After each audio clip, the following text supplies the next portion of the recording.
नमस्कार, आर्य न्यूज देख रहे हैं आप। मैं हूं आपके साथ पल्लवी सिंह। स्वागत है आपका चक्रव्यूह में। जम्मू कश्मीर में हालात बेकाबू होते जा रहे हैं। हाल ही में कश्मीर से आए टारगेट किलिंग के मामलों में बढ़ोतरी होने के बाद अब लोग एक बार फिर से दहशत में हैं और यही कारण है कि अब भारी संख्या में लोगों ने कश्मीर से पलायन करना भी शुरू कर दिया है। तो एक कश्मीरी पंडितों ने सामूहिक पलायन की भी बात कही। अब ये कश्मीरी पंडित पूछ रहे हैं कि सरकार से कि इनकी सुरक्षा की जिम्मेदारी आखिर कौन लेगा। कब तक कश्मीरी पंडितों को डर के साए में जीना पड़ेगा। आज चक्रव्यूह में कश्मीर के बिगड़ते हालात पर करेंगे चर्चा, लेकिन उससे पहले देखिए ये रिपोर्ट।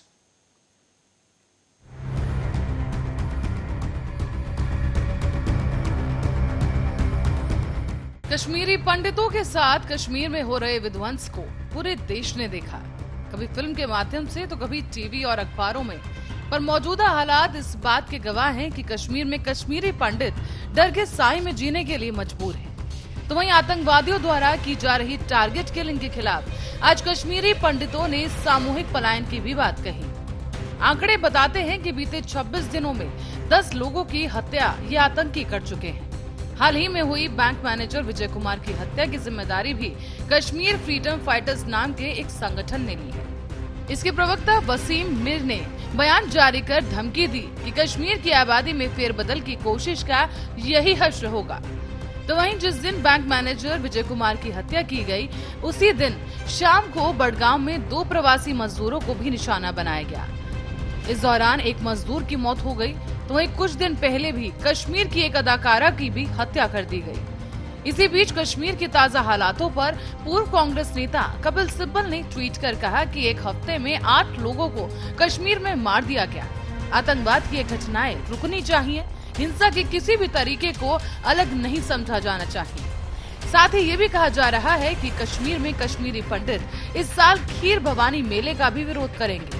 आपको बता दें कि ये मेला 8 जून को होना है और ये कश्मीरी पंडितों के लिए मुख्य त्योहार होता है, जो धार्मिक सद्भाव और कश्मीरियत का प्रतीक बताया जाता है। लेकिन गौरतलब है कि कश्मीर में इस वक्त उथल पुथल मची है और रामबन से कश्मीरी पंडितों के घर छोड़कर जाने की खबरें भी लगातार सामने आ रही हैं। दरअसल रामबन जम्मू कश्मीर नेशनल हाईवे का सेंट्रल पॉइंट है। साथ ही आपको बता दें कि पीएम पैकेज के तहत काम कर रहे कश्मीरी पंडितों का कहना है कि हालात अब 1990 से भी बुरे हो गए हैं। खासतौर पर जम्मू कश्मीर में हत्याओं से दूसरे प्रदेशों से वहां जाकर काम करने वाले लोग काफी घबरा गए हैं और लोग अब घाटी छोड़कर जाने लगे हैं। इस बीच आपको ये भी बता दें कि कश्मीर के अनंतनाग में सुरक्षा कैंप में रह रहे प्रदर्शनकारी रंजन जुत्शी ने बताया है कि पिछले 22 दिनों से सभी प्रदर्शन कर रहे हैं। लोगों की यही मांग है कि उन्हें यहाँ से सुरक्षित निकाला जाए। विजय कुमार की और उससे पहले रजनी बाला की निर्मम हत्या कर दी गई और जिस दिन राहुल भट्ट की हत्या हुई तब से ही ये मांग लगातार की जा रही है। इस दौरान करीब 3000 कर्मचारी पहले ही जम्मू पहुंच चुके हैं, जबकि कई और लोग अब पलायन करने की तैयारी में हैं। पर सवाल ये कि अब ये लोग जाएंगे कहां और पलायन के बाद क्या कश्मीरी पंडित अपने घर लौट सकेंगे। Special report, Arya news.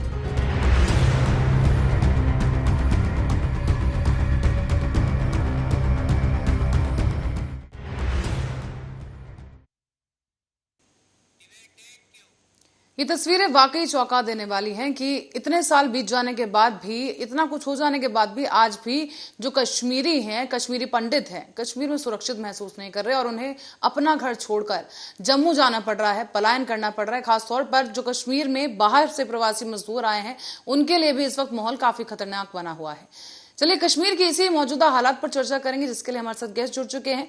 विवेक श्रीवास्तव जी बीजेपी नेता हमारे साथ आज मौजूद हैं और रत्नाकर सिंह जी कांग्रेस नेता। आप दोनों एक गेस्ट का बहुत बहुत स्वागत आ रहे न्यूज पर। सर, पहला सवाल मेरा ये होगा कि कश्मीरी पंडित कह रहे हैं कि हालात 1990 से भी बुरे हो गए हैं अब, और खौफ के कारण बड़ी संख्या में कश्मीरी पंडित अब पलायन करने के लिए मजबूर हैं। आखिर कैसे और कब ये लोग सुरक्षित रह पाएंगे? रत्नाकर जी। जी पल्लवी जी, देखिए मैं सबसे पहले तो यही कहना चाहूंगा कि 1990 में भी भारतीय जनता पार्टी समर्थित बीपीसी की सरकार थी और 2022 में भी भारतीय जनता पार्टी की सरकार है। ये वादे तो बड़े बड़े करते हैं कि हम कश्मीरी पंडितों का पुनर्स्थापित करेंगे, चुनाव में बड़े बड़े वादे करते हैं क्योंकि उनको वोट लेना रहता है। लेकिन जब कश्मीरियों को पुनर्स्थापित करने की बात आती है, उनकी सुरक्षा की बात आती है, तो ये पीछे हट जाते हैं। आपने देखा कि एक हफ्ते के अंदर किस तरह से 8 कश्मीरी पंडितों की हत्या की जाती है, और जिसमें राहुल भट्ट जैसे, रजनी जी जैसे, विजय कुमार जी जैसे बैंक मैनेजर, टीचर, टीवी कलाकार, ये सारे शामिल हैं। तो यह किस तरह से कश्मीरी पंडितों को वहां पे सुरक्षा व्यवस्था देंगे, ये बहुत चिंतनीय विषय है। देखिए, रही बात दूसरी, जहां पे प्रधानमंत्री मोदी जी की बात करता हूं, प्रधानमंत्री मोदी जी द कश्मीर फाइल्स का बहुत गुणगान किए थे, और द कश्मीर फाइल्स को पिक्चर देखने के बाद ये बताए कि हमको सच्चाई पता चला। लेकिन आज जो कश्मीरियों पे जो बीत रही है, जो पलायन कर रहे हैं, आप ये खबर आ रही है कि पलायन करने वाले हैं, ऐसा नहीं है। बहुत सारे वीडियोस मेरे पास आए हैं जिसमें स्टेशन पे आप देख सकती हैं कि बहुत सारे कश्मीरी पंडितों का भीड़ जो है जमावड़ा बढ़ता जा रहा है, और पलायन बिल्कुल काफी हद तक कश्मीरी पंडित और अल्पसंख्यक जो कश्मीर के हैं पलायन कर चुके हैं, और कई ऐसे हैं जो पलायन करने का दावा कर रहे हैं कि आज पलायन कर लिया जाएगा। चलिए विवेक जी, आपके पास आना चाहूंगी। सर, क्या लगता है चूक कहां हो रही है कि अभी तक कश्मीरी पंडित सुरक्षित महसूस नहीं कर रहे हैं? जहां एक तरफ बीजेपी सरकार कह रही है कि कश्मीर में जाके लोगों को दोबारा बसाया जाएगा, लेकिन जो पहले से ही ऑलरेडी वहां पर लोग मौजूद हैं वही सुरक्षित नहीं है, टारगेट किलिंग की जा रही है एक बार फिर से। पल्लवी जी, अभी हमारे मित्र रत्नाकर जी बोल रहे थे, बहुत चालाकी से ये लोग बता देते हैं कि जब वहाँ विश्वनाथ प्रताप सिंह की सरकार थी, भाजपा का समर्थन था, तो उस समय भी कश्मीरी पंडितों के ऊपर हमले हुए। लेकिन वो ये बताने में थोड़ा सा चूक कर जाते हैं, कश्मीरी पंडितों की हत्या का सिलसिला 1989 से शुरू हुआ, और 1989 में 219 कश्मीरी पंडित घाटी में मारे गए। विश्वनाथ प्रताप सिंह की सरकार 2 दिसंबर 1989 को आई थी। विवेक जी, आप हिस्ट्री लेकर बैठ जाते हैं, मैं बात कर रही हूँ करंट सिचुएशन की, कि इतनी क्या चूक हो रही है कि अब तक जो लोग हैं सुरक्षित नहीं महसूस कर रहे। इसके पहले कश्मीरी पंडितों की हत्याएं वहाँ खुलेआम होती थी, सामूहिक रूप से होती थी। तो अभी भी बंद कमरों में तो हत्याएं अभी भी नहीं हो रही हैं, टारगेट किलिंग इसी तौर पे की जा रही है, घुसकर नाम पूछकर बल्कि मारा जा रहा है। मैं उसी बात का आपको जवाब दे रहा हूँ, मुझे 1 मिनट समय दे दीजिए जी। मैं उसी का जवाब दे रहा हूँ। आज स्थिति ये है कि भारतीय जनता पार्टी की सरकार में आतंकवाद के लगातार कमर तोड़ने के बाद आज आतंकवादी इस स्थिति में आ चुके हैं कि वो टारगेटेड किलिंग करके भय का माहौल बनाना चाहते हैं। इसके पहले आतंकवादी सेना के कैंपों पे हमला करते थे, सुरक्षा बलों के कैंपों पे हमला करते थे, सीधे मोर्चा लेते थे। आज ये आतंकवाद अपने एकदम हाशिए पे जा रहा है, अंतिम सांसें गिन रहा है।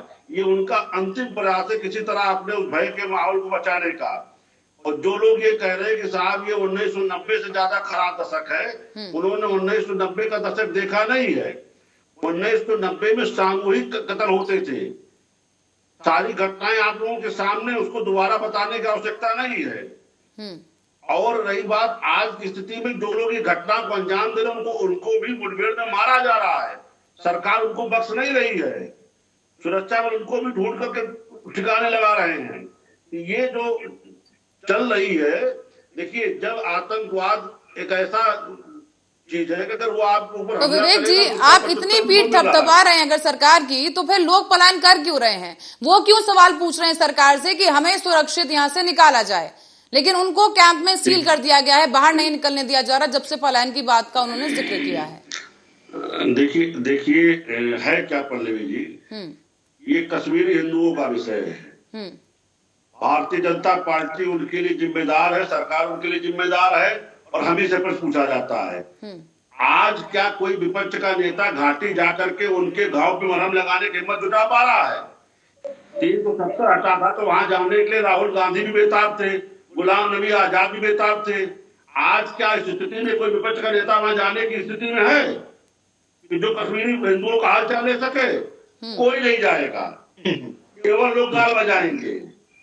लेकिन भारतीय जनता पार्टी की सरकार में आज भी इस तरह भी होम मिनिस्टर इस पे बैठक कर रहे हैं, और इस स्थिति से कैसे निपटा जाए इस पे प्लान तैयार किया जा रहा है।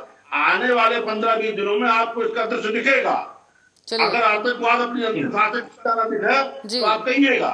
जी विवेक जी, रत्नाकर जी कुछ कह रहे हैं। जी रत्नाकर जी, देखिए पल्लवी जी, भारतीय जनता पार्टी के प्रवक्ता जो बैठ के ये सांत्वना दिला रहे हैं और विश्वास दिला रहे हैं कि आने वाले दिनों में ऐसा होगा, ऐसा इन्होंने बहुत बार किया है। देखिए ये जब भी सदन में ताल ठोक के कहते थे कि 370 हटने के बाद वहां पे शांति व्यवस्था स्थापित हो जाएगी और कश्मीरी पंडित जो है वहां पे सुरक्षित रहेंगे, बहुत सारे इन्वेस्टमेंट आएंगे, पुनर्वास की जो है व्यवस्था की जाएगी, लेकिन हंस देख लिया आप लोगों ने क्या हुआ। वैसे ही नोटबंदी के बाद भी ये कह रहे थे कि वहां पे पथराव पत्थरबाजी कम हो जाएगी, आतंकवादी घटनाएं कम हो जाएगी, लेकिन विडंबना है कि आज सबसे ज्यादा जो है कश्मीर में सैनिक हमारे शहीद हो रहे हैं। आए दिन घटनाएं देखने को मिल रही है कि जवान हमारे मारे जा रहे हैं। तो आप किस तरह की ये व्यवस्था लेके चल रहे हैं जहां पे शांति व्यवस्था 370 हटने के बाद शांति व्यवस्था बहाल भी नहीं हुई, और जो आप कश्मीर पंडितों का जो आप दावा कर रहे थे कि वहां पे हम लोग उनको पुनर्वास करेंगे, वो कश्मीर पंडित आज पलायन करने की स्थिति पे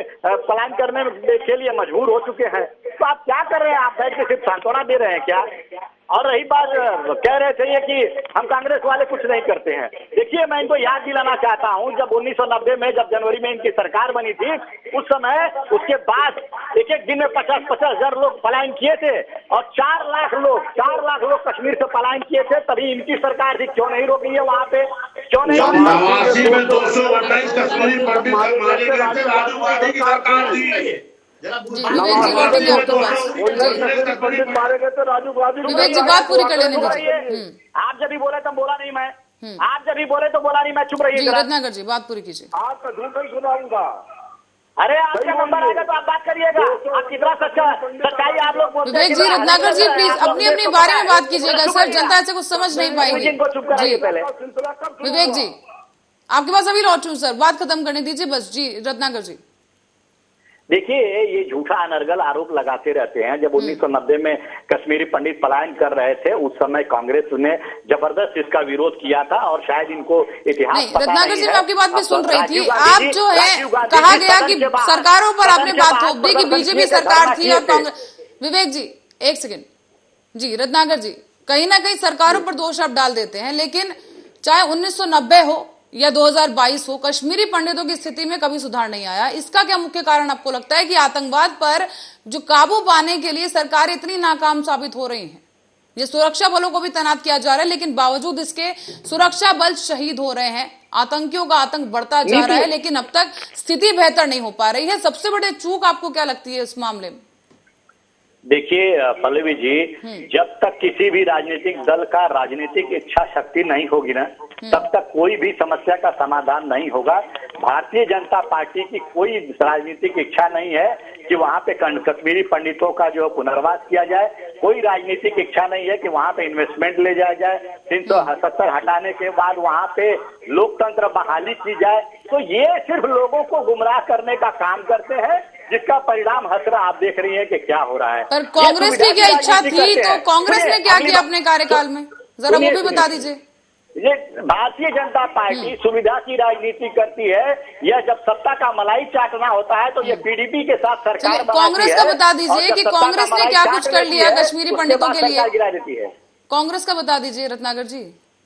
बीजेपी ने अगर कुछ नहीं किया है तो कांग्रेस ने क्या कुछ किया, जरा वो भी बता दीजिए। रिलीफ फंड दे दिया, राहत पैकेज दे दिया, पल्लवी जी, लेकिन ट्रांजिट कैंप बना दिए, लेकिन उसके अलावा क्या कुछ किया गया? जी कांग्रेस की बात कर रहा हूँ। आज की परिस्थिति, इनकी गलत जो विदेश नीतियां होती है ना, उसकी वजह उसका खामियाजा वहाँ के लोग भुगतते हैं। देखिए कांग्रेस के समय भी घटनाएं होती थी, लेकिन आए दिन इस तरह से हमला, सैनिक शहीद हो रहे हैं। आप प्रतिदिन देख लीजिए 1 या 2 सैनिक जरूर शहीद होते हैं, भले वो टीवी में दिखाया जा रहा है और या नहीं दिखाया जा रहा हो। क्योंकि हम लोग तो सोशल मीडिया से जुड़े हैं और वहाँ पे घटनाओं पे पूरा ध्यान रखते हैं। आए दिन एक कोई न कोई हमारे जवान शहीद हो रहे हैं। तो क्या ये शहादत जो इनकी गलत आर्थिक नीतियों का परिणाम नहीं है? सुरक्षा चाक चौबस बंदोबस्त जो है वहाँ पे क्यों नहीं कर पा रहे हैं यार ये, और क्यों नहीं समूल नष्ट करने की बात कर रहे हैं? जवाब ले लेते हैं जी, जवाब ले लेते हैं विवेक जी। 24 घंटे 365 दिन चुनावी मोड में रहते हैं। बस रत्नाकर जी आपने आपकी बात कह दी है, जवाब ले लेते हैं जी। विवेक जी, 2 यहाँ पर मुद्दे उठ रहे हैं। पहला ये कि बीजेपी कुछ नहीं कर रही है, जितने भी दावे किए गए इन्वेस्टमेंट को लेकर वो नहीं किए गए। दूसरा ये कि यहाँ पर कुछ किया नहीं गया कश्मीरी पंडितों के लिए, उनको वहां पर स्थगित करने के लिए और रोकने के लिए। पल्लवी जी, रत्नाकर जी अभी बोल रहे थे, बहुत प्यार से झूठ बोला उन्होंने। 219 कश्मीरी पंडित राजीव गांधी के प्रधानमंत्री कार्यकाल में कश्मीर में मारे गए 89 में, तो सबका देश के प्रधानमंत्री राजीव गांधी थे। अरे रोक क्यों नहीं दिए आप? 90 में तो आप आए ना, रोके क्यों नहीं? 4 लाख लोग पलायन हुए।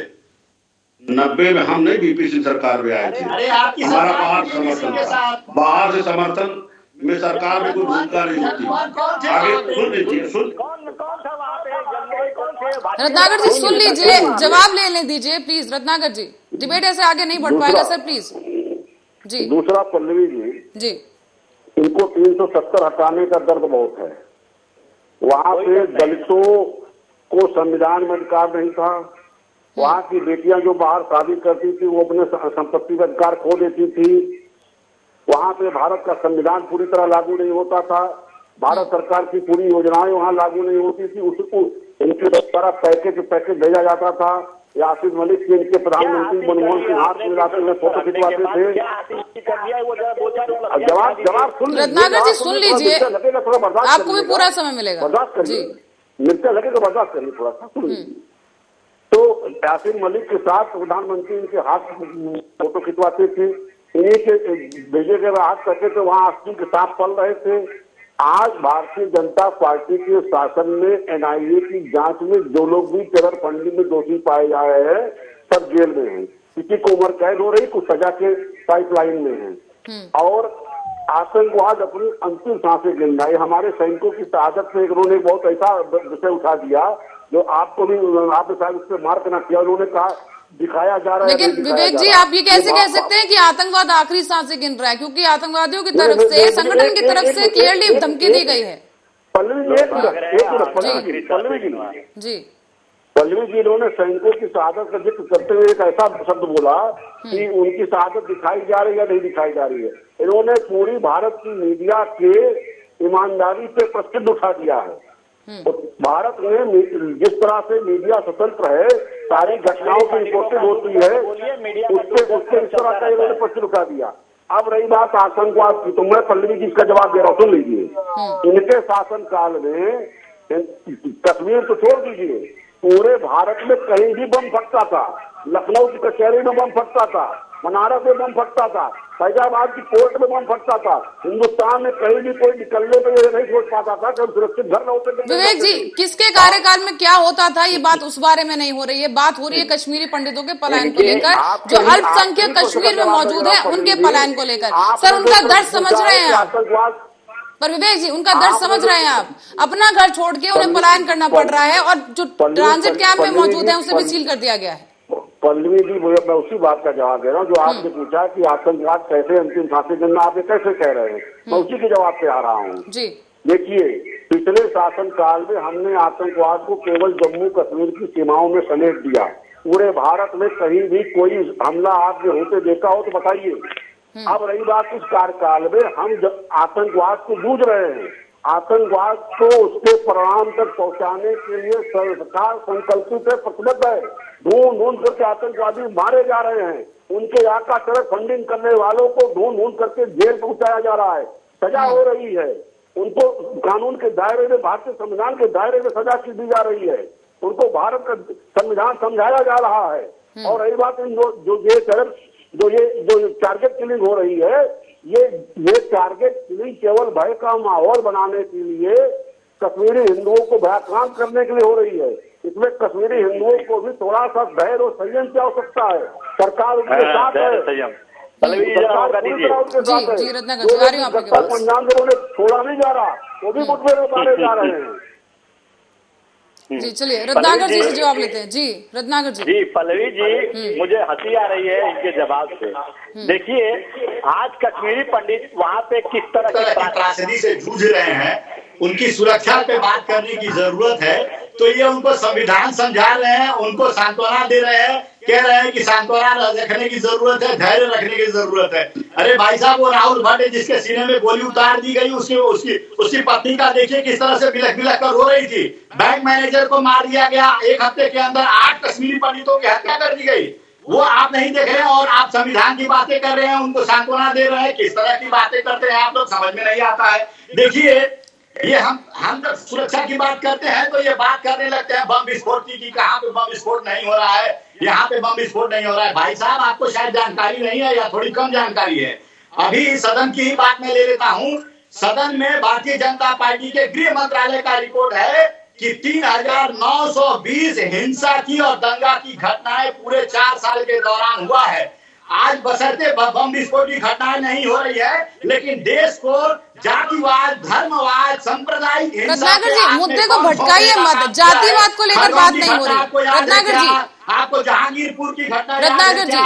आपको कर्नाटक में हिजाब की घटना याद है क्या? आप हनुमान चालीसा पे रत्नाकर जी मुद्दे पे रहिए प्लीज, इस बारे में बात नहीं हो रही है। आतंकवाद को आप इस हिंसक घटनाओं से ऐसे मत जोड़िए, क्योंकि दोनों अलग अलग चीजें हैं। यहाँ सिर्फ कश्मीर को लेकर बात करें। ये नहीं हो रहा है, वो नहीं हो रहा है। नहीं, यहाँ बात आतंकवादी गतिविधियों की जा रही है, तो मैं चाहूंगी उसी पर बने रहे। घाटी में नौकरी करने वाले लोग भी अब जम्मू रवाना हो रहे हैं। पलायन का सिलसिला रुकने का नाम नहीं ले रहा है कश्मीर में। क्या किया जाना चाहिए, कैसे उन्हें रोका जाए, या फिर किस तरीके से सुरक्षित महसूस करवाया जाए? पल्लवी जी देखिए, जब तक सरकार अपने चुनावी मोड से बाहर निकल करके और लोगों के जनहित के बारे में नहीं सोचेगी, तब तक इस तरह की घटनाएं होती रहेंगी। आप गुजरात जाते हैं, चुनाव में लग गए हैं। आप जो है मध्य प्रदेश के चुनाव में लग गए हैं। आप हिमाचल के प्रदेश में जाके भाइयों बहनों करके चुनावी मोड में आप 24 घंटा 365 डेज रहते हैं। आप तो कहते हैं कि ड्रोन भेज के हम लोग सारी गतिविधियों पे नजर रख लेते हैं। ये कश्मीरी पंडित जो मारे जा रहे हैं, वो गतिविधियों पे नजर नहीं रख पा रहे हैं आप लोग। अरे आप लोग जुमलेबाज सरकार है, सिर्फ बड़े बड़े जुमले देते हैं कि कश्मीर पंडितों का पुनर्वास किया जाएगा, उनको नौकरी दी जाएगी। 350 कश्मीरी पंडितों ने एक साथ इस्तीफा दिया है राहुल भट्ट की हत्या के बाद। तो आप क्या परिस्थिति वहां बद से बदतर हो गई है। उनको सुरक्षा की मांग कर रहे हैं, बोल रहे हैं कि 24 घंटे के अंदर हमें सुरक्षा दी जाए, नहीं तो हम सामूहिक पलायन करेंगे। लेकिन आपके कान में जू तक नहीं लग रहा है। रत्नाकर जी, दूसरी सरकारों पर ठीकरा फोड़ना फिर भी आसान होता है। रत्नाकर जी, दूसरी सरकारों पर ठीकरा फोड़ना आसान होता है, मान लिया, लेकिन आपके कार्यकाल में कितना कुछ हुआ? कश्मीरी पंडितों के लिए क्या कुछ हुआ? या क्या तब पलायन नहीं हो रहे थे, हत्याएं नहीं की जा रही थी, या अब ज्यादा उजागर होने लगे यहाँ के मामले? नहीं, मैं आपको बताता हूँ पल्लवी जी। देखिए, जितने भी कश्मीरी पंडित थे वहां पे, या फिर जो पलायन के समय जो लोग पुनर्वास किए या फिर भागने वाले थे वहां पे, उनके 5,000 पक्का मकान जो है वहां पे कांग्रेस की जब सरकार थी तो वहां पे लोगों को रहने की व्यवस्था करा के दी थी। आज जो परिस्थितियां बन गई है कि आए दिन हमारे जवान शहीद हो रहे हैं, उनकी जो पत्नियां हैं विधवाएं हो रही हैं, बच्चे अनाथ हो रहे हैं। रत्नाकर जी, इतने लंबे शासनकाल में आप सिर्फ 5,000 मकान बनाकर दे पाए। रत्नाकर जी, इतने लंबे शासनकाल में कांग्रेस पार्टी सिर्फ 5,000 मकान बनाकर दे पाई, और इसी बात से आप खुश हैं? मैं बता रहा हूँ, दूसरी चीज बता रहा हूँ आपको। आज की परिस्थिति है, आए दिन जवान शहीद हो रहे हैं। हमारे यहाँ कभी ऐसा नहीं होता था। हमारे यहाँ यथातथाएं घटनाएं होती थी इस तरह की, जहाँ पे जवान का शहादत होती थी। लेकिन आज परिस्थितियों के ऊपर इन लोगों का कोई गंभीरता, सैनिकों के सर काट के आपकी सरकार में ले गए। आपका ध्यान 80-20 में है क्या? सिर्फ खरगोन की घटना में है, आपका हिंदू और हिजाब में है, मस्जिद में है, आगरा में 22 कमरे खुलवाएंगे, कुतुब मीनार में आप कहेंगे बिल्कुल सारी घटनाओं में शिवलिंग पाया जाएगा। तो ये सारी चीजें देश को कहां से कहां लेके लेकिन रत्नाकर जी, इस बीच गृह मंत्री अमित शाह एक बैठक भी ले रहे हैं इसी मुद्दे को लेकर। रत्नाकर जी, एक दूसरे को लोगों से लड़ाने का काम कर रहे हैं। रत्नाकर जी, कश्मीर पर ही रहते हैं सर प्लीज। तो कश्मीरी जो हत्याएं हो रही हैं उसको लेकर आज गृह मंत्री की तरफ से बैठक भी की गई है और की जा रही है बैठक, और क्या लगता है कि क्या कुछ अहम निर्णय इसमें लिए जा सकते हैं?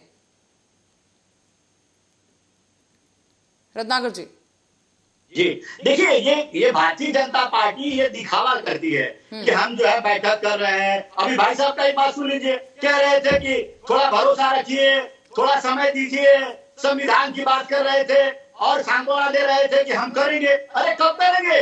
जब लोग की बात करें आपसे, लोग सब भाग करेंगे तब करेंगे। चलिए जवाब ले लेते हैं जी विवेक जी।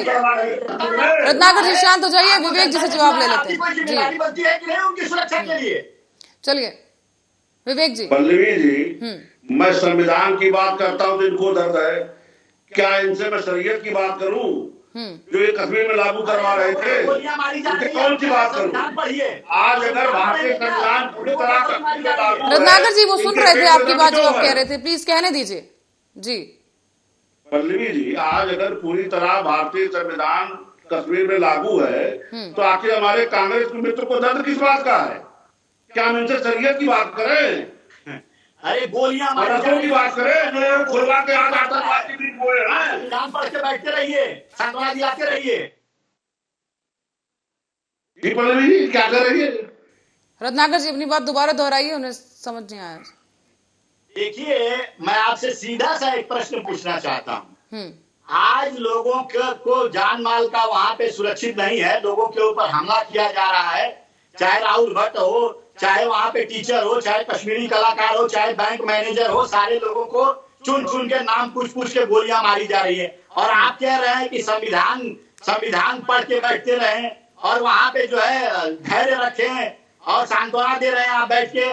तो ये परिस्थितियां सांत्वना देने की है क्या, या कुछ कर गुजरने की है? वहां पे सुरक्षा देने की रत्नाकर जी सवाल हो गया आपका, जवाब ले लेते हैं कि नहीं है? रत्नाकर जी जवाब ले लेते हैं जी। विवेक जी। पल्लवी जी, जो स्थिति रत्नाकर जी बता रहे हैं टारगेटेड किलिंग की, जो लोग नहीं रहे हमारे, उनके साथ पूरी सहानुभूति, हमें भी इस बात का दुख है कि हमारे थे आज हमारे बीच नहीं है। सरकार इस पे गंभीर है। एक पखवाड़े में 2 बार होम मिनिस्टर बैठक ले चुके हैं। आज होम मिनिस्टर बैठक ले रहे हैं, एलजी भी उसमें है, अजीत डोभाल जी भी उसमें है और इस बैठक में आगामी होंगे। रत्नाकर जी जवाब तो देने दीजिए उन्हें जी। ये एक पड़ोसी राष्ट्र के द्वारा प्रायोजित आतंकवाद है, इससे रणनीतिक तरीके से निपटा जा सकता है। पर विवेक जी जिस तरीके की घटनाएं हो रही हैं, विवेक जी जिस तरीके की घटनाएं हो रही हैं, बैंक कर्मचारियों को बैंक में घुस के मार दिया गया, राहुल भट्ट को नाम पूछकर गोली मार दी गई, ऐसे तमाम उदाहरण हैं जो कि ये बताने के लिए काफी हैं कि टारगेट करके लोगों को मारा जा रहा है और आतंकियों की किसी से इन्हें कोई डर नहीं है। और ये गोली मैं कह रही हूं कि सीधे प्रशासन, सरकार और सुरक्षा बलों को दागी गई है कि वो लोगों को सुरक्षित नहीं रख पाए या आतंकियों में इतना भय नहीं पैदा कर पाए इतने साल में भी कि वो लोग खुलेआम इस तरीके से हत्याएं कर रहे हैं। विवेक जी। देखिए पल्लवी जी, जिस तरह से ये एक पड़ोसी राष्ट्र द्वारा प्रायोजित आतंकवाद है, इसको गृह मंत्री जी जिस बैठक में इस पे आगे रणनीतिक चर्चा कर रहे हैं, ये उच्च स्तर की रणनीति से इससे निपटा जा सकता है। इसमें इस तरह से भय के माहौल जैसा रत्नाकर जी और बढ़ा रहे हैं, इससे आप पाकिस्तान की मदद ही कर रहे हैं। ये हमारे कांग्रेस के मित्र का पाकिस्तान के हाथ में खेलने जैसा है। आप भय को और भयातर बना रहे हैं। आपको जनता के बीच जाकर के उनको सांत्वना देनी चाहिए, उनके बीच जाना चाहिए। हमारे वहाँ भाजपा के प्रदेश अध्यक्ष लगातार जनता के बीच जा रहे हैं, उनको घाव पे मरहम लगा सांत्वना दे रहे हैं। कहाँ राजू गांधी आज, कहाँ राहुल गांधी आज, कहाँ प्रियंका गांधी, गुलाम नबी आजाद कहाँ है, सोनिया जी कहाँ है? आपके लोग कहाँ छोड़े जाते जनता के बीच उनको ढांढस बजाने के लिए?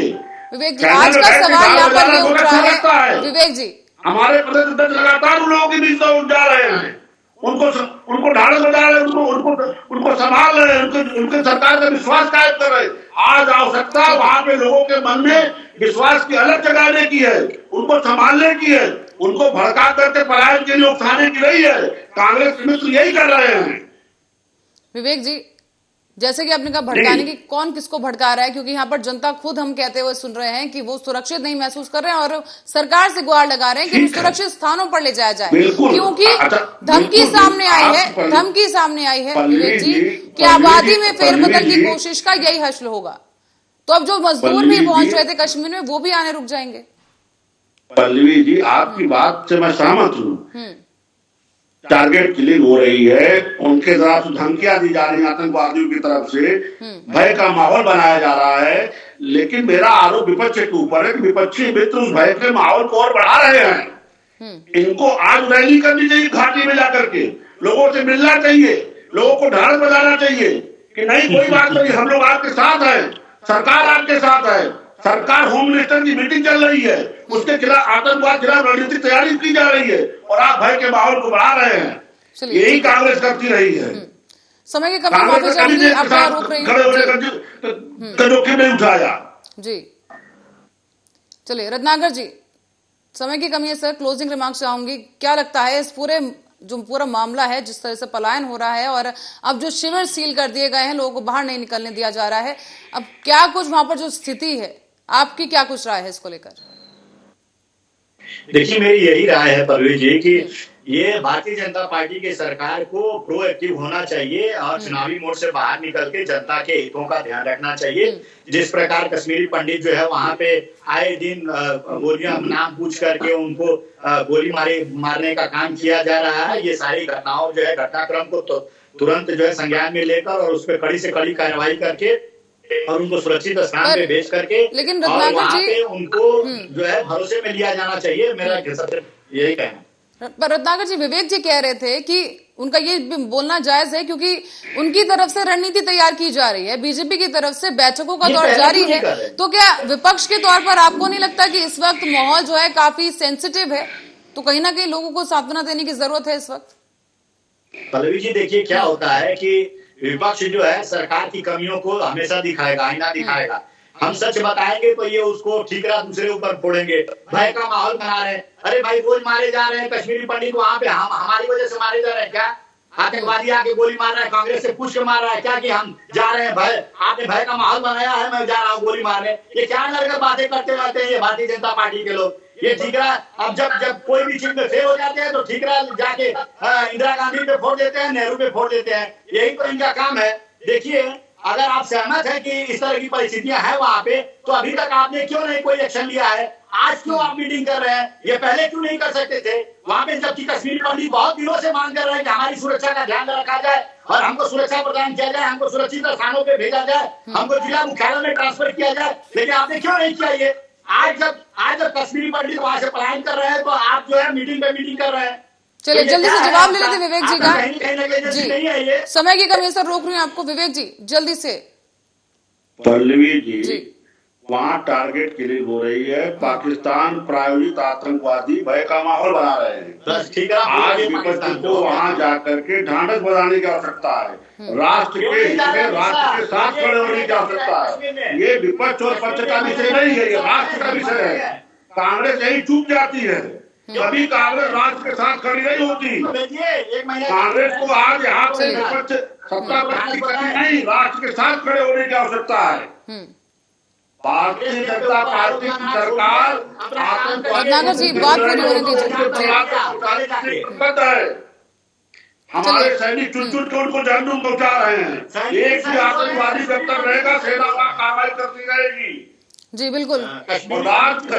चलिए समय की कमी है, आप दोनों ही गेस्ट का बहुत बहुत स्वागत हमारे साथ जुड़ने के लिए। आपको यही रोक रही हूँ, समय की कमी है, लेकिन दर्शकों को बता दें कि चेतावनी के बाद पलायन की जो चेतावनी कश्मीरी पंडित और अल्पसंख्यक लोग जो कश्मीर में मौजूद हैं उनकी तरफ से दी गई है, उसके बाद शिविर को सील कर दिया गया है। लोगों को बाहर निकलने की इजाजत फिलहाल कश्मीर में नहीं है और अब ये कब तक लोगों को ऐसे रहना होगा ये देखने वाली बात होगी। जिस आर्टिकल 370 हटाए जाने के बाद सरकार अपनी पीठ थपथपा रही थी, दावा किया जा रहा था कि स्थिति बेहतर है, लेकिन घाटी में जिस तरीके से आतंकवादियों ने 22 हिंदुओं की हत्या की और 14 लोगों को घायल किया, कई मंदिरों पर भी हमला किए गए और ऐसे में अब जो परिस्थितियां कश्मीर में देखने को मिल रही हैं वो काफी चिंताजनक बनी हुई हैं। हालांकि गृह विभाग की इस वक्त मीटिंग जारी है और मीटिंग का दौर लगातार जारी है। इससे पहले भी कई मीटिंग्स हो चुकी हैं और ये भी काफी एक अहम बैठक बताई जा रही है जिसमें कई महत्वपूर्ण निर्णय सामने आ सकते हैं। फिलहाल के लिए चक्रव्यूह में इतना ही। देश और दुनिया की तमाम खबरों के लिए बने रहे हमारे साथ, देखते रहे आर्य न्यूज।